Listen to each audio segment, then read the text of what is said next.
I think everyone understands where hotel F&B is and how it's become a little generic. Jane Werwand, who was the CEO at Dermatologica, she talks about how you have to piss off 80% to find your true 20%. What's the opposite of bold? Plain. Yeah, I was thinking fear.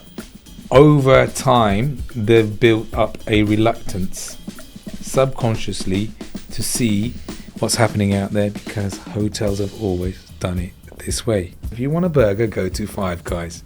We'll do one, but we're not professing to be Five Guys. Okay? Or if it's a burger we're going to do, it's going to fit with what we do. That's what they're not doing. The bold thing, less is more. It's almost a contradiction of being bold. This is what we are. This is what we believe. This is why we want to do this. But it's going to be damn good, and it's going to be the best thing you've ever tasted. And we believe in it. This is Hospitality Huddles, bringing you the best conversations in hotel food and beverage. Manage, lead, coach, repeat. Every time I think of hospitality, I think of friendship. Hospitality allows you to be you.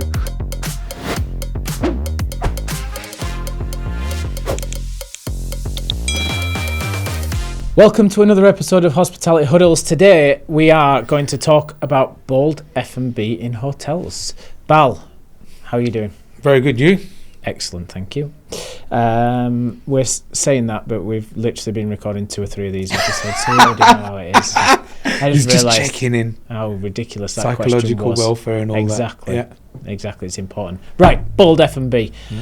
I want to talk about this because I want to give people listening to this who are in F&B confidence to be bold. Bold is whatever you want it to be, right? Yep. It's whatever you want it to be. But we sit in a lot of conversations where we put forward concepts and we're asked to, let's think of the political word, soften, dilute what it is. Great example. We put forward a wine bar for a hotel and we were asked to not go as a wine bar but to soften it into just being a bar because they were worried about whether a wine bar would alienate anyone. Now this comes up a lot, doesn't it? And what I don't want to do on this one is to bash hotel people and be like, you're not being bold. I think everyone understands where hotel F&B is and how it's become a little generic. But what I want to focus on is independence. Because if I was an independent and I was setting up a concept, my concept is my concept. It's my brand. That's what it is. It's what I believe. It's what I have passion for. That's why I'm putting in my own money or I'm asking people for money to do this thing. Home is on donkeys, Mexican, Red Farm, Chinese, American Chinese. Noreen, Middle East and Arabia, right? But in hotels, we seem to soften it because we're trying to please too many people, or we're thinking about what the guests might think, or we're not sure if people are going to think it fits the hotel, or we seem to make lots of excuses. If you were an independent taking a lease on a site now and you wanted to go all in, what you wouldn't do is soften the concept to try and please everyone. And I always talk about a Stephen Bartlett episode, Diary of the CEO, with Jane Werwand, who was the CEO at Dermatologica. And she talks about how you have to piss off 80% to find your true 20%. Because those people are much more high value. I'm going to put the link into this actually. But much more high value. And they're the people that you really want. Because the other 80% you're never going to please. So don't try to please them because you're going to alienate the core of who you really believe. So for example, if you're in a Mexican restaurant, the home is on donkeys, and you suddenly go, okay, we need to do, we need to do steak, or we need to put chips on the menu, or something like this, you end up with Tex-Mex, not Mexican, right? So I think it's one that comes up all the time. And it's one that I don't know whether we've got the answer. It's about finding the right people who want to be bold. But it's something that happens quite a bit, right? Yes. What's the opposite of bold? Boring. I wasn't thinking that. Plain. Yeah, I was thinking fear. Yep. Okay. Right? Okay. They're scared of Interesting. going, oh no, but what about the other guys? What about the other guests? What if someone wants a bowl of chips? We don't sell chips. We're not a steak restaurant. We're not Tex-Mex. We're Mexican. So I think when we're saying we don't want to bash hotel people, I don't think it's bashing them. I think there's over time they've built up a reluctance subconsciously to see what's happening out there because hotels have always done it this way. Loads of people stay in hotels. We have to please everyone. There has to be a Caesar salad. There has to be a club sandwich. There has to be a pasta. Whereas homies and donkeys are going, we're a taqueria. And we make the most amazing taquerias with the best ingredients, cooked the best way you're going to taste. And that's it. That's what they stick to. If you want a burger, go to Five Guys. If you want a burger, go to Five Guys. We'll do one, but we're not professing to be Five Guys. Okay?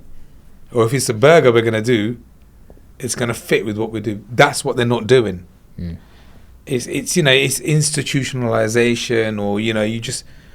That's how that world has grown up. That's the best way I can put it. No, for sure. I think But boring. Yeah. Boring is one way.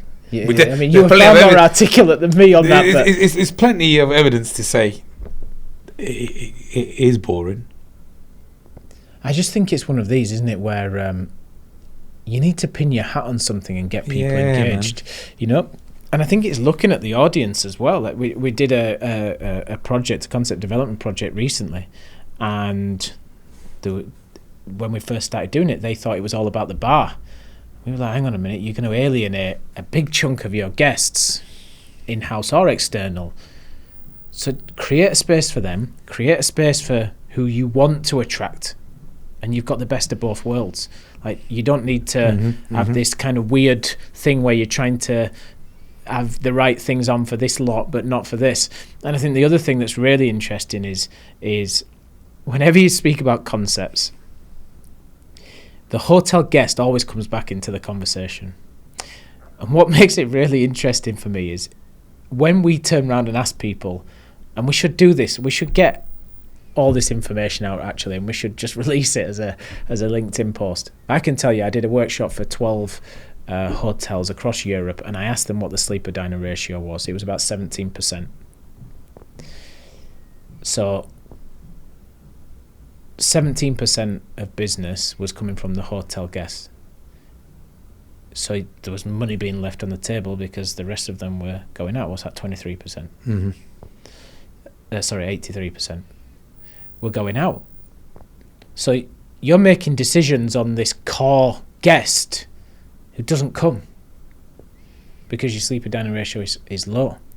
And I always say, there's the stat from the American Hotel Lodging Association. You're all probably bored of hearing this, but I'm going to say it again. 65% of hotel guests now are driven by F&B.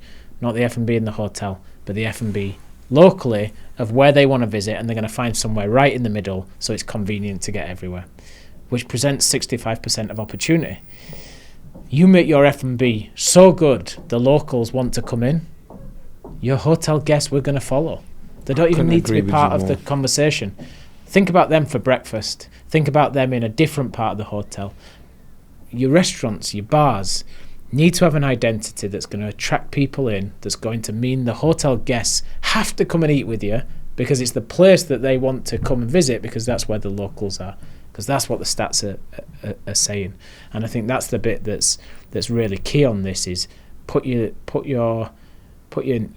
sword in the sand and go, this is who we are. We might not be for everyone, but that's fine. Half of you go out anyway, so you're never going to come, and it doesn't matter what we are, you're never going to come. But the people who are going to come to us are going to keep coming back again and again, and it's going to build a reputation for being the best of X, which is then going to drive hotel guests. Remember we did the episode, how many things a hotel has to be? This is very relevant, okay? Because most of your guests that are staying are not eating in your hotel, but you're trying to be something for some things that's not there. Slightly different, slightly of what's the word? Contoured it a little bit. But I've named this before. Hudson Hotel in New York. In the morning, office people coming in. They just come in there to hang out and do work and having meetings. And very New York feel, and then they go and do something else. They got lunch somewhere else, and they got dinner somewhere else. You get there on a Friday evening or a Thursday evening. It's a party in there, and they are coming. They are eating. They are dining. They are drinking. They're there all the time, and it's making the people who are there, who may have gone out to eat somewhere, but they're going, "Oh, I'm gonna have a drink. I'm definitely having a drink." And it's never just one drink. So when you're creating that buzz in your hotel, the chances of the guest is much higher. But why is it ignored? Why is it that's not? It's not new. You think of how you behave when you go to a hotel where you're going to stay at a hotel. You're going there for work. You're going there for leisure. You're not thinking when you're booking a hotel on Booking.com, I am going to stay in this hotel for breakfast, lunch, dinner. Yeah, I agree. I think another example in New York that I shout out, I did a LinkedIn post on this, was the Mark in New York, where they have the Jean-Georges hot dog stand. It's really synonymous with New York, the hot dog stands. So they did a hot dog stand. They didn't try to tart it up. All right, it was like nice. Gourmet. It was it was elevated, but it was packed because it did what it said on the tin. Like, no, if you didn't like hot dogs, you weren't going to go. They were fine with that, but it created intrigue. It created like an entry to the hotel. And it was really synonymous for something that was there, like we have this really bad thing in hotels where we want to just add things to stuff. Like we want to make things bigger than it needs to be because we're worried about whether that one thing will sell. Like right now in London, it's cold, and if you're right near Winter Wonderland, you've got lots of traffic. Put the most amazing hot chocolate in a cart outside. Don't do anything else. Just do amazing hot chocolate. Super efficient for the team. It doesn't take extra production from the chefs. One person to serve it. That's all it needs to be, but it needs to be the best. And that's the bit that I think we don't get that independent restaurateurs would do. That agility, that thing of going, we don't have the people, the time, the resource, or the money, or whatever to do loads of different things, to do croissants in the hot chocolate stand, or we did burgers in the hot dog stand, burgers in the hot dog stand. We just do one thing and we do it well. And I think sometimes because of the infrastructure and bits, we overthink things and we want to try and make it more, but in doing that we dilute it and make it average, and then people just walk past. And I think that's the bit about being bold. When I say about being bold, and I say this quite a bit, it's not bold by going into a business hotel and putting a nightclub in there. Equally, a luxury hotel and putting a version of Five Guys in there. Like it's not about being bold in going, we're going to put something really really wacky into your spaces. It's about going, sometimes it's just being really simple. And going, this is what we are, this is what we believe, this is why we want to do this, but it's going to be damn good and it's going to be the best thing you've ever tasted, and we believe in it. Yeah, it's the bold thing. Less is more. It's almost a contradiction of being bold, because bold isn't necessarily associated with doing less, but doing less, doing like the chocolate, the hot dog, the taco, the best version of it. And like, it's got to be sensible. It's got to be, not sensible is the wrong word. It's got to be aligned with the hotel and the brand of what you're trying to do, right? High end, kind of premium or accessible budget hotels. Yeah, less is more, and just go all in on being bold. How many times do you think we got a bold count? We should do a bold count. Ding, Ethan. Ding. Ethan, there you go. We do a bold count. No, but it's true. You are absolutely right. And I think this is where I honestly believe, and we put it in our report actually, that I think micro niche is the way a hotel can stand out now as well. So it isn't just restaurant, bar, lounge that puts those three things under so much pressure to try and be everything. It's about going, do you know what, actually, we've got an all-day dining restaurant. Yeah, we do. And we're really proud of the fact that we have breakfast in there and we do a really nice dinner and blah, blah. But look at these 2 or 3 things around that are small or are smaller but have an identity. So, you know, it was the same in Dubai because the hotels of the scale, and Asia's a lot of them are the same because they have multiple outlets. We've got into this really bad trap in the UK of going restaurant, lounge and bar.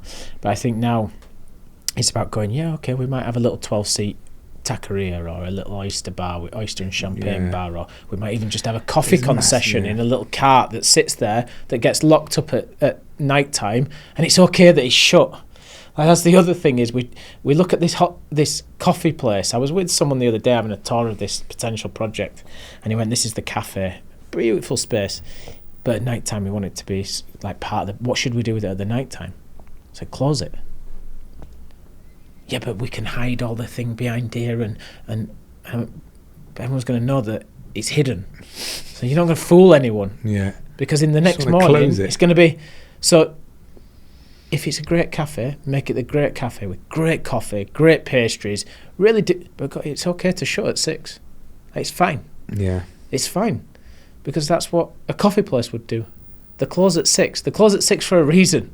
They don't try and make something more of it. The only successful people who've done that is Grind, doing the cocktail bar at night time. Yeah, that flip. No one's replicated. No, they can't. Not in the same way. They're not doing it properly. So I think that's the bit. Is like, just do what you believe. It's okay to close. It's okay not to be open at days. If you curate the whole thing properly, people will get it and people will understand.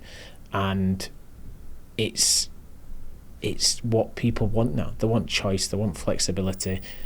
They want to know what you are, and I think that's why people are going out, and we've got 17% sleeper diner ratios, and people are going out to independent restaurants because metric, they're not coming back, right? So I think that's the thing is you're right what you say about being bold, is it's not about being crazy, it's about believing in something and putting your hat on it, and that becomes your North Star. And if it doesn't work, it doesn't work. Fail fast. We've done a thing on that as well. Fail fast, because not everyone will.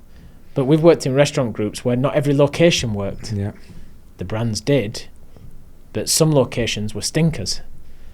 That's just the way it goes. That's just the way it goes. You could go to some of the best places in the world and they'll have sites that don't do as well as others because the location just isn't right, the demographic around it isn't quite right, there's not a delivery radius, blah, blah, blah, blah, blah. Hotels aren't immune to that. But they've got the location 9 times out of 10. Sometimes the concept just isn't right. And the only way to do it is to try.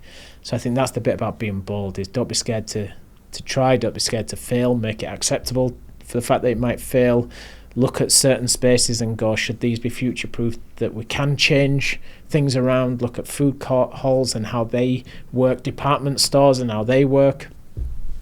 And really start looking at it as retail space and not this amenity-driven space that has to have a restaurant because it has to do breakfast and it has to do conference lunch and blah, blah, and we have to have a bar, but that bar needs to be able to do groups because when there's groups in-house they have to go to the bar. Like, those influences should be considered, but they shouldn't be the lead. And the number of times where we're sat in conversations where those things become the prominent decision maker, and it's hard sometimes to try and keep pushing, but that's what we're here to do. Yeah, that's why we're bold. Ding, another count. There you go. So that's it for 2026. Be bold. Bold doesn't mean be wacky. Very different. It does mean boring. It does mean, what did you say? Less is more. Less is more. See you next time. You've been listening to Hospitality Huddles, brought to you by Auden Hospitality. If you want to revisit clips from this or previous episodes, make sure you visit our YouTube channel at Auden Hospitality. Thank you for listening to the show. See you next time.